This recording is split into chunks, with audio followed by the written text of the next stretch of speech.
आज की खबर में आप सभी का स्वागत है। तो चलिए बढ़ते हैं देश दुनिया की बड़ी खबरों की ओर। जातियों में बांटने वाले माफिया के सामने नाक रगड़ते थे योगी ने दोहराया बटोगे तो कटोगे। इटावा कथावाचक मामले पर अखिलेश पर साधा निशाना। कल्याण बनर्जी के बाद अब मदन मित्रा के बिगड़े बोल, पूछा छात्रा घटना स्थल पर गई ही क्यों। पुरी में जगन्नाथ रथ यात्रा के बाद भगदड़, 3 की मौत, 50 लोग घायल। गुंडीचा मंदिर के सामने हादसा, जगन्नाथ रथ के दर्शन कर रहे थे श्रद्धालु। ओडिशा के पुरी में जगन्नाथ रथ यात्रा के बाद रविवार तड़के करीब 4 बजे भगदड़ मच गई। इसमें 3 लोगों की मौत हो गई जबकि 50 लोग घायल है। हिंदी थोपने से 90,000 छात्र फेल, तमिलनाडु के मंत्री का बड़ा दावा, केंद्र सरकार पर सवाल। इस समय हिंदी भाषा को लेकर दक्षिण भारतीय राज्यों में बवाल मचा हुआ है। इन सबके बीच तमिलनाडु के शिक्षा मंत्री अनिल महेश पोयामोजी ने कर्नाटक को लेकर एक चौंकाने वाला दावा किया है। बारिश के चलते 4 धाम यात्रा 24 घंटे के लिए रोक। यमुनोत्री मार्ग पर बादल फटा, 9 मजदूर लापता। आज पूरे देश में भारी बारिश का अलर्ट जारी। उत्तराखंड में भारी बारिश को देखते हुए 4 धाम यात्रा अगले 24 घंटे के लिए रोक दी गई है। सीएम मोहन यादव के काफिले की गाड़ियों में मिलावटी ईंधन के लिए बारिश, जिम्मेदार बीपीसीएल की सफाई। मध्य प्रदेश के मुख्यमंत्री मोहन यादव के काफिले के वाहनों में पानी मिला हुआ ईंधन भरने के मामले में बीपीसीएल ने सफाई दी है। ऑयल कंपनी ने इसके लिए भारी बारिश को जिम्मेदार ठहराया है। जैसलमेर में प्यास से तड़पकर 2 पाकिस्तानियों की मौत, लड़का लड़की के पास मिली सिम और आईडी कार्ड खोलेंगे राज। जैसलमेर बॉर्डर पर एक लड़के और एक लड़की के 5-6 दिन पुराने शव मिले हैं। शव के पास पाकिस्तानी सिम और आईडी कार्ड भी मिले हैं जिनकी जाँच की जा रही है। जाँच के दौरान कई खुलासे हो सकते हैं।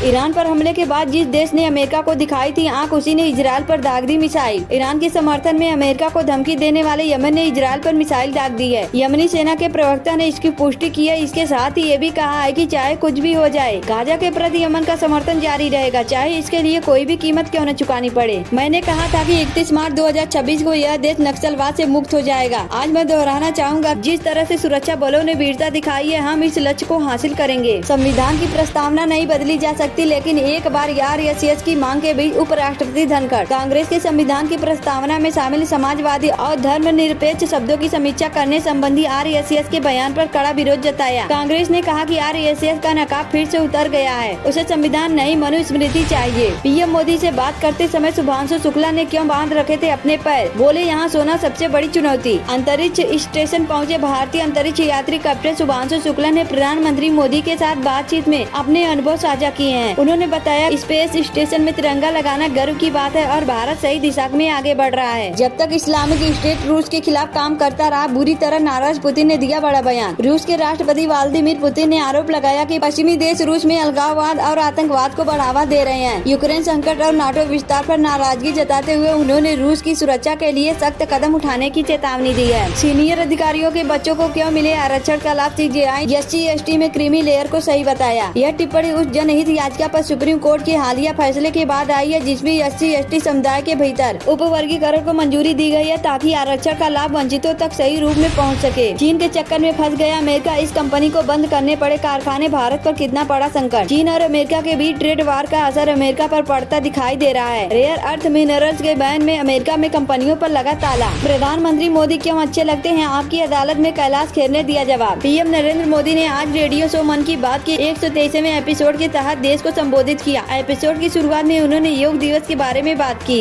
भयानक ऐसा लगा धमाका हुआ, चीन की फ्लाइट में बैठे यात्रियों की आई हलक में जान, कराई गई इमरजेंसी लैंडिंग। कमरे में छात्रा का फंदे से झूलता मिला शव, पलंग पर टिका था पैर, पिता ने बेटी का शव लेने से किया इनकार। राजस्थान के गंगापुर सिटी में रीट परीक्षा की तैयारी कर रही छात्रा का शव किराए के कमरे में फंदे से झूलता मिला है। परिजनों ने बेटी की हत्या का आरोप लगाया है और शव को लेने से इनकार कर दिया है। पुलिस ने शव को मोर्चरी में रखवाया है। पाकिस्तान में बढ़ा आत्मघाती हमला, 13 सैनिकों की मौत, 20 लोग घायल। आत्मघाती हमलावर ने विस्फोटकों से लदे वाहन को सेना के काफिले से टकरा दिया। कोलकाता के लॉ कॉलेज में एक छात्रा के साथ हुए गैंगरेप मामले में कई खुलासे हुए हैं। उसकी मेडिकल रिपोर्ट में भी उसके शरीर पर चोट के निशान के सबूत मिले हैं। होश बोले के बयान पर मचा बवाल, अब तक उपराष्ट्रपति धनखड़ बोले ये बदलाव नासूर की तरह है।